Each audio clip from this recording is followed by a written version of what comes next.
Injusticia, impunidad, corrupción y las más duras sentencias serán los acompañamientos de estas historias. Antes de comenzar con el relato, te pido que te suscribas y actives la campanita con todas las notificaciones. Tampoco olvides dejar tu like, ya que de esa manera podremos seguir creando contenido. Sin nada más que decir, analicemos juntos todos los detalles de esta historia criminal. El caso de María Trinidad Ramírez Poblano. Al inicio de la década de los 70, María Trinidad salió del anonimato para ser conocida a través de los medios de comunicación mexicanos, en especial los impresos. Una mujer común, de escasos recursos económicos, de bajo nivel educativo, pero muy trabajadora. Alcanzaría la fama por una historia digna de cualquier película de horror.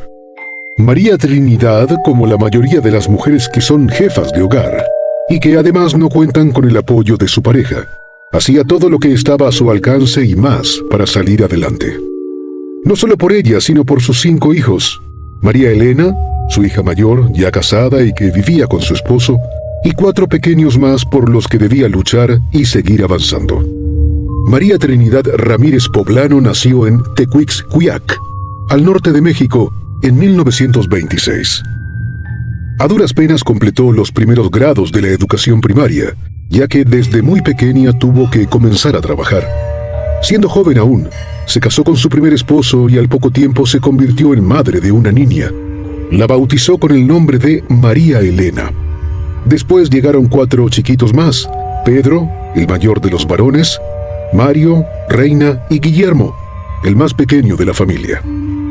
Acostumbrada al trabajo, María Trinidad hacía lo que fuese necesario para mantener a su familia y cuidar de sus hijos. A María Trinidad se le hacía sencillo cocinar y a la gente le gustaba su sazón, así que la venta de comida se convirtió en su actividad principal. Para el sustento de ella y de sus hijos vendía tamales y atole, la típica bebida a base de maíz, una combinación clásica y de consumo cotidiano entre los mexicanos. Durante la tarde y muchas veces hasta bien entrada la noche, se instalaba en la cocina con todos los ingredientes necesarios para preparar sus famosos tamales. Hacía 200 como mínimo. Al día siguiente salía muy temprano para vender su comida. La tamalera, como le decían cariñosamente, tenía un carrito de madera, con ruedas de hule compacto y resistente, donde llevaba toda su mercancía. Se estacionaba al frente de una panificadora en Ermita, Iztapalapa, una zona popular de la capital mexicana, e iniciaba su venta todos los días a unos metros de la esquina Emiliano Zapata. Después de unos cuantos años de matrimonio, María Trinidad decidió divorciarse de su esposo. Había descubierto varias infidelidades y prefirió ponerle punto final a esa relación.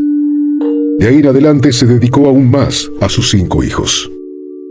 Ella solía llevar a los niños a cortarse el cabello en una peluquería cercana al lugar donde instalaba su puesto de venta de tamales. Allí conoció a Pablo Díaz Ramírez, quien era el dueño del local.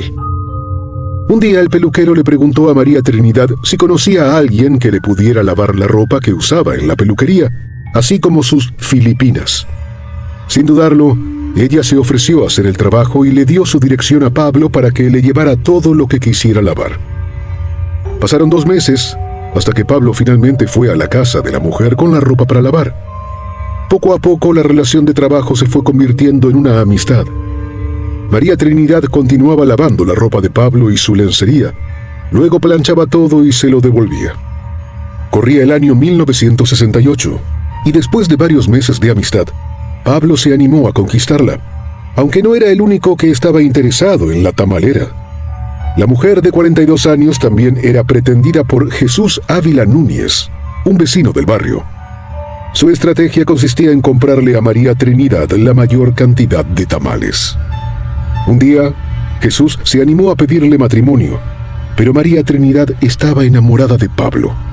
Fue honesta con Jesús, y cuando le dijo que prefería al peluquero, el hombre dio por concluidas sus pretensiones con la tamalera. El pasado oscuro de Pablo sorprendió a María. María Trinidad y sus 4 hijos menores se mudaron a la casa de Pablo. Al inicio todo iba a las 1000 maravillas. Ella con la venta de tamales y atole, y él con la peluquería. Pero luego de un tiempo, Pablo comenzó a pasar más tiempo en la casa y trabajaba menos horas. De a poco el hombre fue disminuyendo su jornada de trabajo, hasta que se quedó definitivamente instalado en la cama o el sofá de la casa. Mientras tanto, María Trinidad continuaba trabajando de día y de noche para mantener a la familia. Al regresar a casa cada día, Pablo controlaba el dinero de las ventas, tomaba la mayor parte para él y le dejaba a ella apenas lo suficiente para los gastos y las compras para los tamales del día siguiente. Tal parece que el pasado oscuro de Pablo lo alcanzó de nuevo. El hombre, que en ese entonces tenía 50 años, utilizaba apellidos distintos. Siempre era Pablo, pero reemplazaba el Díaz Ramírez por Díaz Gallegos o Díaz Rincón. A veces usaba los apellidos Ramírez Gallegos o cambiaba su nombre a Rafael Díaz Ramírez. De esta forma evitaba que pudieran conectarlo con sus antecedentes penales. En 1937, Pablo golpeó a un hombre y lo enviaron a la cárcel por las lesiones que le causó. 6 años más tarde, en 1943, regresó a la prisión.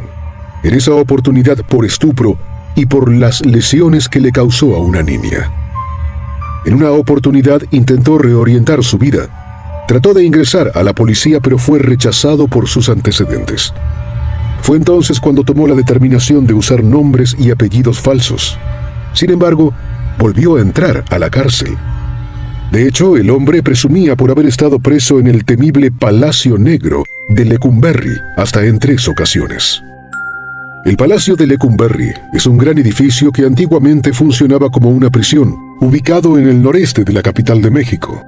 En la actualidad alberga el Archivo General de la Nación, pero de aquellos años oscuros en los que era una cárcel, entre 1900 y 1976, se ganó el título de Palacio Negro. Durante su vida de altas y bajas, Pablo se volvió muy aficionado al boxeo y a la lucha. Aprendió a moverse en esos entornos de apuestas y de otras situaciones ilegales, mientras se desempeñaba como peluquero. Su fachada de trabajador honesto convivía con su lado oscuro del mundo de las apuestas. Se esfumó la ilusión de tener un hogar. La relación idílica de María Trinidad y Pablo se fue desvaneciendo conforme iba apareciendo el hombre narcisista y abusador que solo pensaba en sus necesidades. Primero dejó de trabajar como peluquero, cuando se dio cuenta de que María Trinidad trabajaba muy duro y ganaba más dinero en la venta de tamales que lo que él lograba con su negocio de peluquería. Inicialmente le prometió que la ayudaría con la preparación de la comida y con la venta, pero en muy poco tiempo dejó de hacerlo. Prefirió vivir a costa del trabajo de ella mientras pasaba horas al frente del televisor. No conforme con dejar el trabajo y no hacer nada para ayudar a María, Pablo empezó a maltratar a sus hijastros. Día a día, la situación dentro del hogar fue empeorando. Pablo tenía dominio total sobre María Trinidad. Ella estaba haciendo todo mientras él era el perfecto holgazán. El producto de las ventas debía entregárselo todo a él. En ese entonces eran unos 120 pesos, aproximadamente $6, si lograba vender toda la mercancía. De esa cantidad, Pablo solamente le dejaba 15 pesos diarios, menos de $1. Ella tenía que hacer magia, porque con esa cantidad debía cubrir las necesidades del hogar y comprar los ingredientes para los tamales y el atole que vendería al día siguiente. Mientras tanto, Pablo se gastaba el dinero en las funciones del boxeo o lucha libre en la Arena Coliseo, que le gustaban muchísimo. María Trinidad sospechaba que también gastaba el dinero en mujeres, pero no tenía manera de confirmarlo. Estas situaciones de abuso tristemente eran muy comunes dentro de las familias mexicanas, sobre todo en los estratos sociales con bajos recursos. Las mujeres se acostumbraron a callar y a aguantar el silencio. La vida de María Trinidad y la de sus hijos era una verdadera tragedia. Ella aguantaba el exceso de carga, llevaba sobre sus hombros todas las responsabilidades y los gastos de la casa, pero lo que verdaderamente la atormentaba cada día era ver a sus hijos lidiando con todas las dificultades, con las precariedades de un hogar en donde solo ella trabajaba.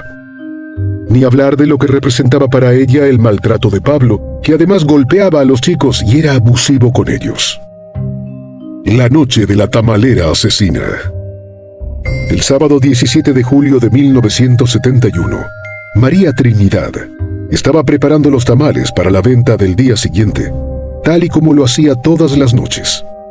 Pablo, que regresaba del Arena Coliseo, llegó a casa borracho. Para colmo de males, ese día María Trinidad no logró reunir dinero suficiente y no tenían para pagar varios gastos del mes. Pablo se enfureció de inmediato y tomó como excusa el ruido que hacían los chicos para comenzar su rutina de maltrato. Primero en contra de María y después con los niños. Mario, de 10 años, y Guillermo, de solo 6, sacaron la peor parte. Estaban jugando como cualquier niño, saltando en la cama, pero Pablo, que ya estaba predispuesto a hacerles daño, tomó un cinturón y golpeó a los niños salvajemente. Cada golpe retumbaba en la mente y en el corazón de María Trinidad. Sentía que se desmayaba del dolor que sufrían sus hijos. Sentía cada azote como si lo recibiera ella. Quiso intervenir y parar esa acción, pero sabía que si lo intentaba todo sería peor. Decidió esperar mientras rezaba para que todo terminara pronto. La golpiza de aquella noche terminó cuando Pablo, extenuado, envió a los niños a la cama y sin cenar. María Trinidad llevó a los niños a su cama y comenzó a consolarlos. Lloraba en silencio junto con ellos. Poco a poco los fue calmando y logró que se quedaran dormidos. Eran cerca de las 8:30 de la noche, cuando María Trinidad salió a comprar pan. Al regresar a casa, Pablo le dijo que quería separarse de ella y que lo mejor era que se fuera, si no quería que él siguiera golpeando a los chicos. Él nunca fue un hombre muy afectuoso con los hijos de María, pero la golpiza de esa noche fue demasiado. La mujer continuó preparando la comida para la venta del día siguiente. Trabajó hasta pasadas las 10:30 de la noche, mientras Pablo veía la televisión, tirado en el sofá, en camiseta y calzones. De pronto, María Trinidad recordó la terrible paliza. Vinieron a su mente las marcas y los moretones que Pablo le hizo a sus hijos. Pensó en las deudas, en las dudas sobre Pablo y su fidelidad. Nuevamente se llenó de rabia y dolor. Ya no aguantaba un solo maltrato más. La situación no podía seguir. Se quedó un rato mirando a Pablo, que cabeceaba frente al televisor. Luego vio un bate de béisbol. Tomó el impulso necesario y agarró el bate decidida a golpearlo con toda su fuerza. Después de asegurarse de que Pablo dormía plácidamente, se acercó en silencio. Cegada por el odio y el rencor, después de 3 años de abusos y maltratos, le dio el primer batazo en la cabeza. Por su mente continuaban pasando uno a uno todos los terribles episodios de abuso. Como si se tratara de una película de terror, una y otra vez veía a Pablo maltratar y golpear a sus hijos. Después del primer batazo, él se quejó, y la mujer, aterrorizada, pensó que si no seguía golpeándolo, Pablo reaccionaría y la atacaría. Entonces levantó el bate de nuevo y lo golpeó varias veces. María Teresa Ruedo, la dueña de la vecindad, le había prestado un hacha días atrás, cuando María Trinidad se la pidió para cortar un poco de madera para hacer fuego. Después de los batazos, recordó el hacha y salió a buscarla. Ingresó de nuevo en la casa, tensa por el rencor, pero satisfecha por haberse transformado en una madre osada y defensora. Con cada batazo, la mujer sumisa se fue esfumando. Se asomó al cuarto para comprobar que los chicos siguieran en la cama. Dejó escapar el llanto mientras veía a sus hijos dormidos. Luego regresó a la sala y comprobó que Pablo aún estaba vivo, inconsciente, pero vivo. El hombre soportó 4 golpes sin morir. En cuestión de segundos entró en estado de coma mientras María Trinidad se angustiaba por instantes y daba paso a la desesperación. Pensaba que sus hijos podían sorprenderla o tal vez Pablo podría recuperarse y con seguridad la mataría. Todos estos pensamientos le causaban pánico. Ella aún tenía miedo. Su mente estaba nublada. Pensó que debía terminar lo que había empezado y deshacerse del cuerpo. Regresó a la habitación con el hacha. Le cortó las 2 piernas a Pablo y luego los 2 brazos. Intentó meter los restos dentro de un costal, pero a pesar de estar desmembrado, aún no cabía. De nuevo volvió a tomar el hacha y le cortó la cabeza. La lanzó dentro de un envase grande de aceite. Los niños estaban acostumbrados al ruido que hacía su mamá cuando cocinaba por las noches. No se dieron cuenta de nada. Pensaron que los ruidos eran los de siempre. Para ellos, estaba en la cocina preparando todo lo que vendería al día siguiente. El tronco y las extremidades de Pablo entraban casi por completo dentro del costal. Solo tuvo que cortar un poco de las piernas antes de coser la bolsa. Ocultó el costal con los restos de Pablo debajo de su cama, junto con el envase donde estaba la cabeza. Entonces comenzó a pensar de qué forma podría deshacerse de todo. Ya entrada la madrugada del domingo, la tamalera logró limpiar todo casi a la perfección, a pesar de que solo usó la luz del televisor. Limpió toda la sangre y lavó las herramientas que usó, incluso se aseó ella y sus prendas de vestir. En la mañana concluyó que no podría hacer nada para deshacerse del cuerpo, así que salió a vender sus tamales como siempre. Caminó con su carrito hasta la panificadora de Ermita Iztapalapa y se dispuso a vender su comida cerca de la esquina con la calle Emilio Zapata. Entre tamal y tamal volvían los episodios de horror de la noche anterior. Además temía que alguno de sus hijos pudiera descubrir lo que estaba debajo de su cama. Cuando terminó la jornada, María Trinidad regresó a la casa.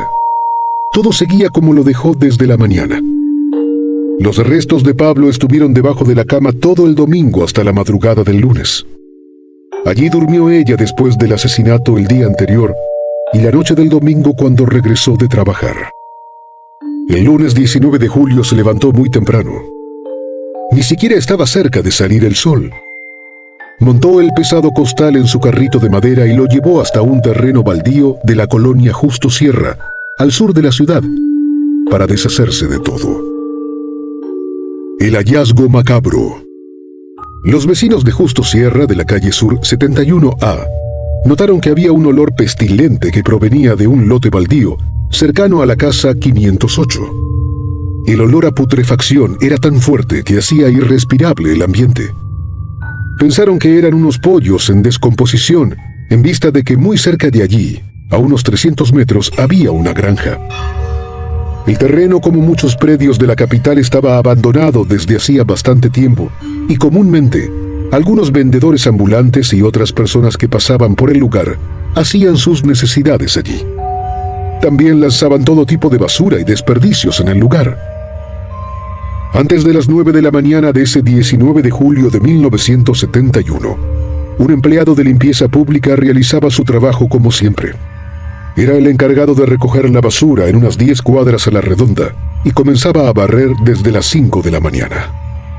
Ya estaba a punto de irse cuando varios vecinos le pidieron que echara un vistazo en el lote baldío y los ayudara llevándose ese enorme costal de donde parecía provenir el terrible hedor. 2 mujeres acompañaron al trabajador. Esperanza Hernández y su empleada doméstica, Paula Martínez. Los 3 caminaron hacia el lugar, pero una fuerte corriente de aire putrefacto penetró en sus narices y los hizo retroceder. El trabajador, empuñando su escoba y con la nariz cubierta con un pañuelo, se acercó hasta el costal pestilente. Esperanza y Paula observaban la escena desde la entrada del lote baldío. Acostumbrado a los malos olores y a pesar de que no tenía careta, mascarilla ni guantes protectores, el barrendero tocó con sus manos el costal de más de 1 metro de largo y 60 centímetros de ancho. A un lado se leía: Conazupo, maíz y frijol, capacidad 90 kilogramos. Pensó que tocaría algunos picos o patas de pollo en su interior, pero no fue eso lo que ocurrió. Cuando intentó abrir el costal, cosido por los 4 costados, el hedor fue mucho peor. No logró ver lo que contenía, solo sintió que algo raro estaba dentro y presuroso salió del terreno. Les dijo a las mujeres que llamaría a la policía porque algo andaba mal, y eso fue lo que hizo. Los primeros que llegaron al sitio fueron los uniformados Juan Oliva y Miguel Romero, quienes avisaron al agente del Ministerio Público Carlos Durán y su secretario Yves Lelevier, de la delegación Iztapalapa. Cubiertos con bufandas, los policías procedieron a descoser el costal. Cuando lo abrieron salieron un montón de moscas verdes. La filosa navaja de uno de los uniformados entró sin dificultad en la tela del costal que se aflojó dejando salir un pie humano cubierto con un calcetín azul. Sorprendidos por el hallazgo, pensaron que lo mejor era comunicar todo a sus superiores, quienes, encabezados por el subdirector de Policía y Tránsito, el general Raúl Mendiolea Cerecedo, arribaron antes que los agentes judiciales al lugar de los hechos. Continuaron con la inspección y determinaron que, además de las piernas de un hombre, también estaban el torso de un cuerpo humano decapitado y las extremidades superiores. El fotógrafo de la jefatura de policía tomó decenas de fotografías, mientras el resto de los oficiales buscaba la cabeza por todo el lugar. El general Mendiolea ordenó a los agentes que inspeccionaran el predio y que removieran un poco la tierra y los montículos de basura, sospechando que la cabeza podría estar enterrada por allí. La búsqueda resultó inútil.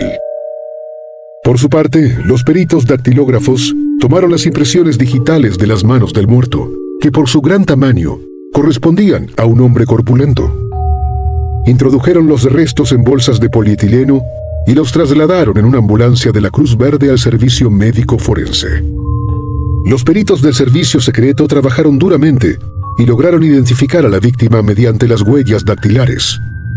Los restos mortales eran los de Pablo Díaz Ramírez, de 53 años de edad. Ese era su verdadero nombre, y no los tantos que utilizaba para engañar. Sus antecedentes criminales fueron de mucha ayuda para descubrir su identidad. A Esperanza, dueña de la casa 508, y a Paula, les extendieron órdenes para que se presentaran a rendir declaraciones en la policía. Contando con el archivo más completo en cuanto a delincuentes, los agentes de la División de Investigaciones acudieron a la calle de República número 1, en la colonia Portales, en busca de la familia del fallecido, en vista de que esa fue la última dirección de domicilio de Pablo que quedó registrada. Los vecinos del lugar les informaron que 6 meses antes se había mudado y que, al parecer, su mujer vendía tamales en la vía pública. Los agentes lograron averiguar que la mujer del peluquero respondía al nombre de María Trinidad, que vendía su mercancía frente a la panadería La Tapatía y que vivía en la calle de Pirineos número 15. Hasta ese lugar, una casa semiderruida situada en una calle con poco tránsito vehicular, arribaron los agentes Gonzalo Valderas Castelar, Juan Ayala Ángeles y José Cabrera, dirigidos por el mayor Jesús Gracia Jiménez.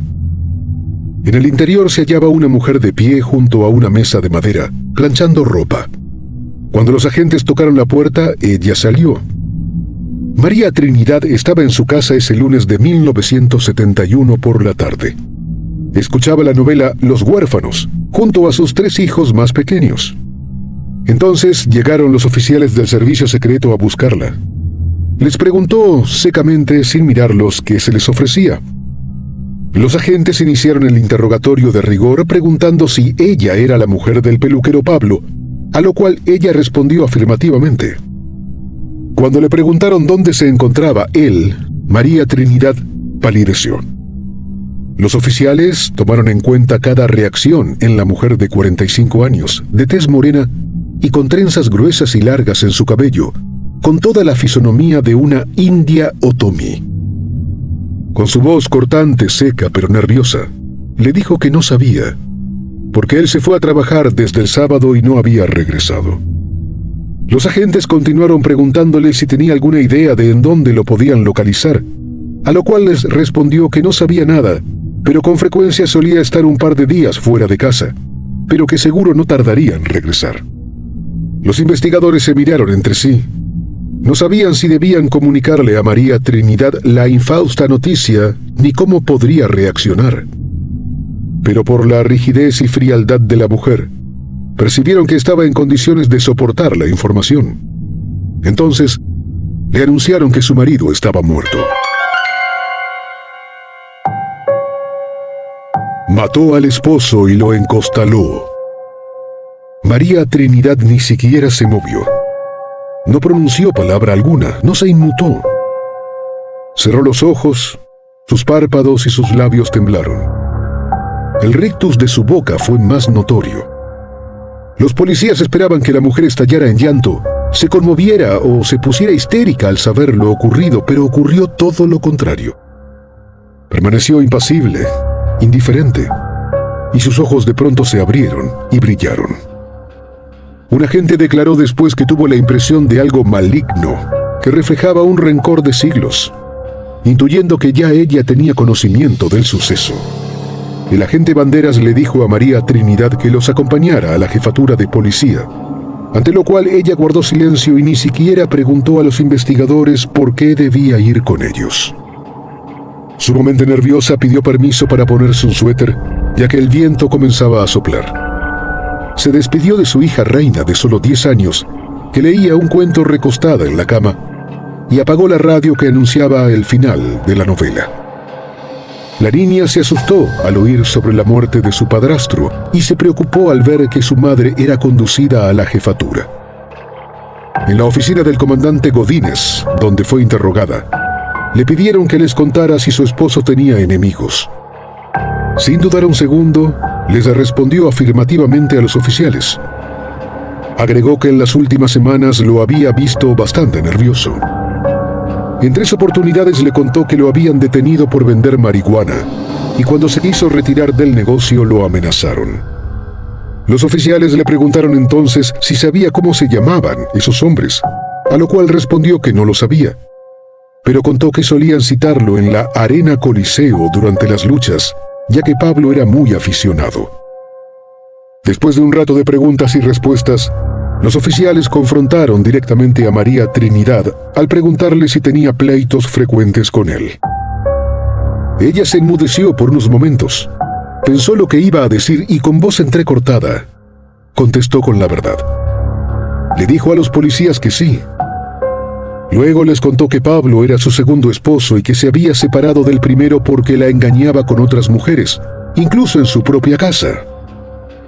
Al continuar con su narración, les contó a los policías que conoció a Pablo en la peluquería que él tenía y completó todo el relato, detallando cómo se conocieron y cómo avanzó su relación hasta que finalmente se fueron a vivir juntos.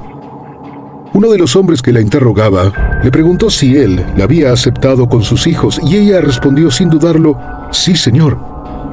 Hasta ese momento, los agentes estaban más interesados en obtener la mayor cantidad de información sobre Pablo, pues sospechaban que había sido asesinado por cuestiones sentimentales y estaban determinados a aclarar toda la situación. María Trinidad fue muy breve al responder la pregunta sobre si discutía frecuentemente con su esposo o no. Por eso, uno de los oficiales le repreguntó si sostenía frecuentes riñas con su pareja. La mujer se puso mucho más nerviosa. Contestó que sí, que a menudo peleaban. Les contó a los investigadores que Pablo no quería a sus hijos, que les pegaba por cualquier cosa y para lastimarlos usaba lo primero que encontrara, lo que tuviese a mano. También les dijo a los oficiales que en su última discusión, justamente la que ocurrió el sábado anterior, el 17 de julio, Pablo le dijo que iba a separarse de ella y que se iría con otra mujer. Al continuar con su narración afirmó ante los investigadores que toda esa situación le dio mucha rabia, sobre todo porque el hombre prácticamente no trabajaba, se pasaba el día acostado, le quitaba todo el dinero que ganaba con la venta diaria de los tamales y solo le dejaba una pequeña cantidad para los gastos de la casa y los ingredientes de los tamales. Y ahora iba a abandonarla como si nada. Continuó hablando sobre las noches de juerga. Pablo se iba al cine, al coliseo, a ver el boxeo o las luchas. Pero cuando estaba en casa, les pegaba a los chicos y también la maltrataba a ella. El policía vio la oportunidad de hacerla decir la verdad y le preguntó si por eso lo asesinó. María Trinidad dudó un segundo, enmudeció, pero luego se quebró. Miró a los agentes y respondió que sí, que lo mató por eso y que él se lo merecía. Cuando le pidieron que les contara cómo sucedió todo, ella, un poco más calmada, menos tensa y algo liberada, les narró todo lo que aconteció e hizo desde el sábado 17 de julio hasta el lunes 19, cuando abrió la puerta de su casa, porque estaban tocando y era la policía. En algunos momentos de su exposición se quedó callada. Lloró o dijo palabras de arrepentimiento, pero luego siguió narrando o respondiendo las preguntas de los investigadores. Durante el interrogatorio salió a relucir la sospecha de María Trinidad respecto a que Pablo hubiese intentado cometer actos lascivos en contra de la menor de sus hijas, Reina, de apenas 10 años de edad. Desmembrar el cuerpo de un hombre y deshacerse de él sin que nadie se diera cuenta no era fácil. Esto llevó a los investigadores del servicio secreto a creer que María Trinidad había tenido al menos un cómplice. Así que enfilaron sus investigaciones hacia Pedro Martínez, el hijo mayor de María, de 17 años en ese momento, y su yerno, Mario Resendiz Pacheco, casado con María Elena. María Trinidad desmintió esa teoría. Les contó a los oficiales que había actuado sola en todo momento. Sin embargo, los oficiales ordenaron las detenciones de Pedro y de Mario. Les aplicaron todas las técnicas posibles para que admitieran su participación, pero no lograron ninguna confesión. Los tres sostuvieron siempre que ella actuó sola. En la casa de María Trinidad, la policía encontró una sierra, varios cuchillos, el bate y el hacha. Pedro trabajó un buen tiempo en una carnicería y también por eso la policía creía que el chico pudo ayudar a su madre a desmembrar a su padrastro. Sin embargo, Pedro les aseguró a los oficiales que se enteró de lo ocurrido el lunes 19, cuando su hermana María Elena le contó y le dijo que su madre estaba detenida. Por su parte, Mario les insistió a los policías en que tenía cómo demostrarles que estaba bien lejos de la casa de su suegra para el momento en el que ocurrieron los hechos. El agente Banderas volvió a hacer preguntas y María Trinidad ratificó que nadie más era responsable del crimen, pues ella lo planeó y lo llevó a cabo sin más ayuda que sus propias fuerzas. Ante esta contundente declaración, las conclusiones del forense y la falta de pruebas, las autoridades se vieron obligadas a liberar a Mario y a Pedro. El mismo lunes 19 de julio designaron una comisión que efectuó la inspección ocular en la casa de la pareja, donde recabaron todas las evidencias de interés criminalístico, además de todo lo que se presume que usó María Trinidad para el crimen. Los investigadores encontraron la cabeza de Pablo, que aún estaba dentro del bote de aceite debajo de su cama. El forense llegó a la conclusión de que ella actuó sola, en vista de que el hombre se desangró mientras le cortó las extremidades. Un proceso que toma bastante tiempo si lo hace una sola persona. Si hubiese recibido ayuda, los miembros inferiores habrían sido separados del cuerpo en menos tiempo. La cabeza habría sido cercenada poco después y la hemorragia se habría detenido en ese momento, cuando dejara de funcionar el corazón. Pablo fue desmembrado cuando todavía estaba vivo, inconsciente, pero con vida. Durante semanas, la prensa de la época reprodujo las posibilidades y contradicciones de los investigadores sobre los aspectos sangrientos del caso. Toda una vida en la cárcel. Un año después del terrible suceso, en julio de 1972, María Trinidad permanecía en una cárcel. El fiscal del caso pidió una condena de entre 20 y 40 años para la mujer por los agravantes de alevosía y ensañamiento. Fue condenada por los delitos de homicidio calificado, inhumación clandestina y profanación de cadáver. Dijo estar arrepentida y en todo momento alegó que mató a su marido por el maltrato que le daba a sus hijos. Contó que deseaba matarlo, pero después no sabía qué hacer con el cuerpo y tuvo miedo. Por eso lo desmembró. Quería deshacerse de los restos y desaparecer para que no la capturaran. Luego de estudiar el expediente, el juez la sentenció a 40 años de prisión.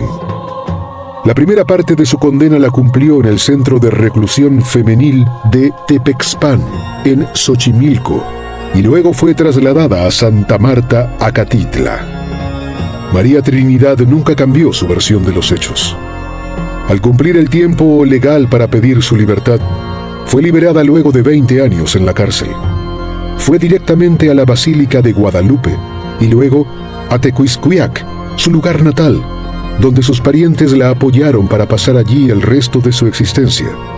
4 años después, falleció. Cuenta la leyenda que la mujer tomó algunos pedazos de carne de su marido, los mezcló con el resto de los ingredientes y rellenó los tamales que vendió el domingo 18 y el lunes 19 de julio de 1971. Esta teoría nunca se confirmó. Lo mismo ocurrió con el caso de Emilia Basil, una asesina libanesa que vivió en Argentina y que en 1973 estranguló, descuartizó y cocinó a un amante. Supuestamente, rellenó unas empanadas con la carne del hombre y la sirvió en su restaurante. Además de las leyendas en torno a ambos casos, tienen en común que, como muchas mujeres, ambas protagonistas sufrieron abusos y humillaciones durante años, hasta que un día se cansaron de ser sumisas, de aguantar el sufrimiento en silencio. Lamentablemente, no escogieron la mejor salida, pero fue la manera que encontraron para liberarse. Hicieron justicia por su propia mano.